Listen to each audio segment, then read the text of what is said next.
જય સિયારામ, જય મહાકાલ।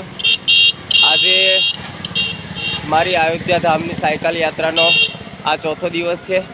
બસ અત્યારે પ્રભુ શ્રી મહાકાલના દર્શન કરી અને અત્યારે હું ફરી મારી યાત્રાનો પ્રારંભ કરી રહ્યો છું। આજની જે ત્રીજા દિવસની જે મતલબ રાત્રિ રોકાણ હતું એ મારું ઉજ્જૈન નગરીમાં હતું, મહાકાલના દરબારમાં હતું। અને એની અંદર મને કમલભાઈ નામના જે ભાઈશ્રી મળ્યા, ખૂબ જ સેવાભાવી, અને એમની હોટલની અંદર મને રાતવાસો આપ્યો। એમની માતૃશ્રી દ્વારા પણ મને સવારમાં ચાય પાણી અને નાસ્તો કરાવ્યો, અને મને ફરી પ્રેમપૂર્વક ભાવપૂર્વક ફરી એમણે પછી મને વિદા દીધી, આગળની યાત્રાનો પ્રારંભ કરાવ્યો।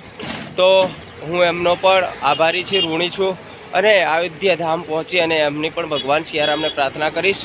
અત્યારે આપ ઉજ્જૈન નગરીના દર્શન કરી રહ્યા છો। ખૂબ જ સુંદર, મનમોહક, રમણીય આગળ જે ઉજ્જૈન એટલે કે એક આસ્થાનું પ્રતીક અને આસ્થાનું સ્થાન છે। તો અત્યારે આપણે પ્રયાણ કરું છું હું। સવારનો સમય છે અને ખૂબ જ સુંદર વાતાવરણ છે।